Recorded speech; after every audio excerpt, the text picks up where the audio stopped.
सुस्वागतम. ठरलं तर मग मालिकेच्या येणाऱ्या आठवड्यामध्ये अतिशय जबरदस्त ट्विस्ट आपल्याला बघावयास मिळणार आहे. आणि त्यामध्ये आता सुभेदारांच्या घरी आलेल्या पूर्णाईसोबत एकच भयानक घटना घडून सुभेदारांच्या घरी आलेल्या जोगतिनीने आता देवी आईच्या कृपेने आणि चमत्काराने जेव्हा आता प्रतिमा समोर येते, तेव्हा आता जळका लाकडी टेंबात जोगतीन कशी प्रतिमा समोर धरते आणि लाकडी जळका टेंबा बघताच आता प्रतिमाला महिपतने आपल्याला कसे मारले हे सत्य आठवून आता भयभीत होऊन प्रतिमा ही रविराजच्या कशी मिठीत येते. आणि त्यानंतर आता प्रतिमा महिपतीचे स्केच काढून याच नाराधामाने मला मारल्याचे कसे रविराज समोर आणते. आणि जेव्हा आता महिपतने प्रतिमाला मारल्याचे सत्य रविराजला समजते, त्यावेळी एकच कसा धमाका उडतो हे या व्हिडिओमध्ये आपल्याला बघावयास मिळणार आहे. तरी हा व्हिडिओ शेवटपर्यंत नक्की बघा. त्यामध्ये आता सायलीने प्रतिमाला सुभेदारांच्या घरी आणल्यामुळे सगळे सुभेदार एकदम आनंदात आणि खुश झालेले असतात. प्रतिमा मात्र कुणाचीही ओळख नसल्यामुळे फक्त सायलीचा आधार घेत असते. पण हुशार सायलीने आता प्रतिमाला किचनमध्ये आणलेले असते.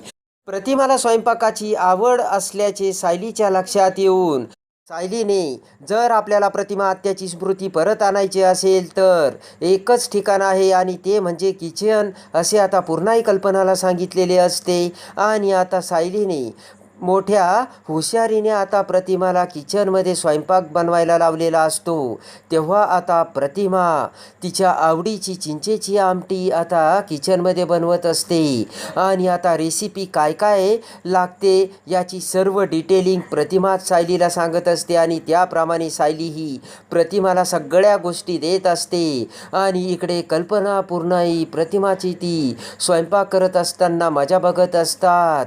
आणि जेव्हा आता आमटी तयार होते तेव्हा तिचा खमखमाट पूर्णाईच्या नाकाला झोंबून पूर्णाई ही मोगरा मोगरा झालेली असते. आणि कल्पनाला तर कधी एकदा मी प्रतिमाच्या हातची आमटी खाते असं झालेलं असतं. इकडे मात्र त्यानंतर सायली ही प्रतिमाच्या बेडरूममध्ये जाते, तर इकडे विमल आता सर्वांना जेवण वाढते. तेव्हा आता सगळेजण अचंबित झालेले असतात. पूर्णाई म्हणते की आजचा स्वयंपाक फक्त भात आणि आमटी आहे.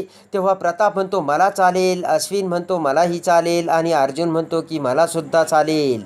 तेव्हा आता विमल सर्वांना आमटी आणि भात वाढते. आणि सगळेजण आता जेव्हा भात आणि आमटीचा पहिला घास घेतात तेव्हा त्यांच्या जिभेवरती वेगळीच चव रेंगाळत असते. आणि 20 वर्षापूर्वी ही चव आपण प्रतिमाच्या हाताने चाखल्याचे प्रताप समोर येऊन पहिल्यांदाच प्रतापने ही आमटी तर प्रतिमाच्या हातची आहे असे सांगितलेले असते. प्रत्येकजण आता प्रतिमाच्या हातची ती आमटी खाऊन प्रतिमाची चव अगदी वेगळीच आणि इंटरेस्टिंग वाटत असते. सगळेजण आता खूप खुश झालेले असतात. आणि त्या फक्त प्रतिमाच्या हातच्या चवीने ही आमटी दुसरी तिसरी कोणी नसून प्रतिमाने बनवल्याचे आपापसात सगळ्यांनी सांगितलेले असते. तेव्हा सायली इकडे ते सगळं बघून प्रतिमाला म्हणते बघितलं का प्रतिमा आत्या, ही आमटी कुणी बनवली हे कुणालाच माहीत नव्हतं, पण कसं ओळखलं.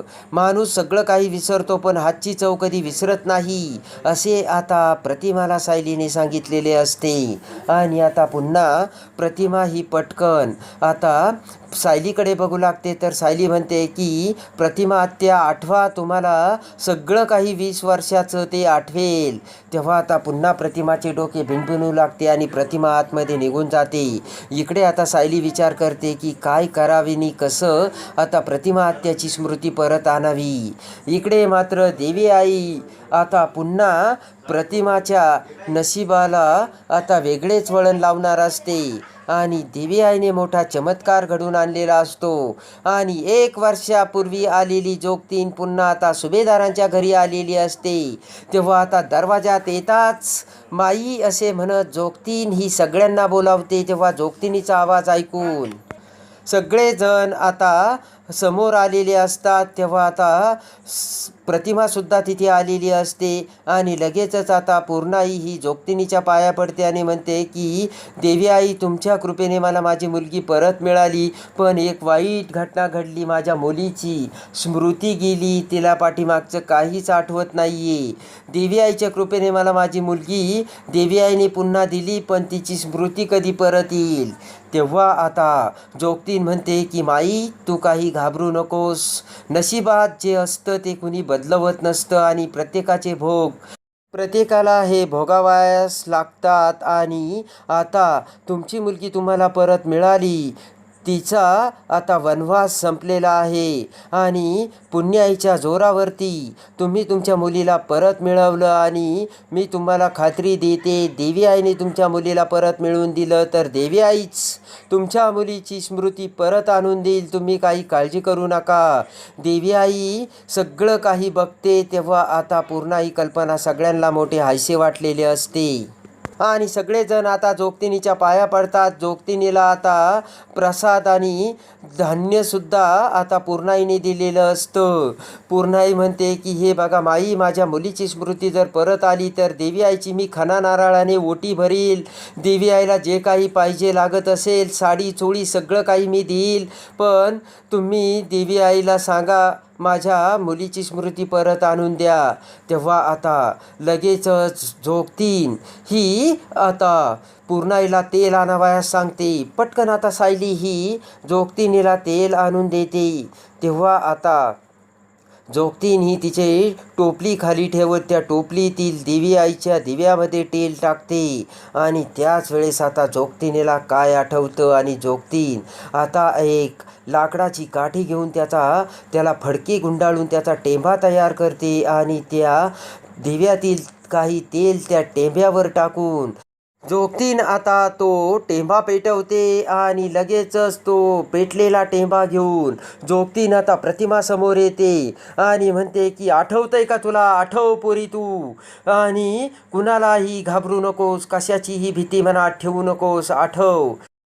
तेव्हा आता जोगतिनीचा तो भयानक प्रकार बघून प्रतिमा खूप घाबरलेली असते आणि डोक्याला हात लावते. आणि तो टेंभा बघून महिपतने आपल्याला तो टेंभा कसा जळका आपल्या तोंडावरती मारला, आपण कसे दरीत पडलो, हे सर्व एका सेकंदात, एका झटक्यात तो टेंभा बघून आता प्रतिमाच्या डोक्यात भिनभिनू लागतो आणि प्रतिमाच्या डोळ्यासमोर 20 वर्षापूर्वीचा तो भूतकाळ आठवतो. महिपतने आपल्याला कसे मारले हे सगळं आता प्रतिमासमोर येऊन मोठ्याने प्रतिमा मला वाचवा असे ओरडते. आणि त्या क्षणी प्रतिमाची वाचा परत आलेली असते.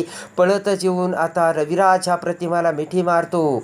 तेव्हा आता प्रतिमाची वाचा एका झटक्यात परत येऊन लगेच मला मारू नका, मला मारू नका असे प्रतिमा ओरडू लागते. तेव्हा पूर्णाई आणि रविराज म्हणतो की कोण मारतंय तुला आणि कोणी मारलं तुला? तेव्हा आता पटकन आता सायली ही आता एक कागद देते आणि आता प्रतिमा त्या कागदावरती बरोबर महिपतने आपल्याला कसे मारले याचा महिपतचे स्केच काढते. आणि महिपतचा फोटो काढलेला बघून रविराजने आता तिसरा डोळा उघडलेला असतो. राग येऊन रविराज म्हणतो की महिपत, माझ्या प्रतिमाला मारणारा दुसरा तिसरा नराधम कोणी नसून तो तूच आहे तर, आणि नक्कीच काहीतरी वेगळं घडलंय असं आता रविराज समोर येऊन पूर्णाईला सुद्धा मोठा धक्का बसलेला असतो. आणि जोगतिनीने देवी आईच्या कृपेने आणि टेंभ्याच्या मदतीने एका झटक्यात आता प्रतिमाची स्मृती परत आणलेली असते. आणि महिपतने प्रतिमाला मारल्याचे समोर आणून एकच मोठा धमाका उडालेला असतो. तर आता रविराज महिपतला कोणती शिक्षा करणार हे बघण्यासाठी आणि ठरलं तर मग मालिकेच्या डेली अपडेटसाठी बेल नोटिफिकेशनवर क्लिक करून आपल्या चॅनलला लाईक करा, सबस्क्राईब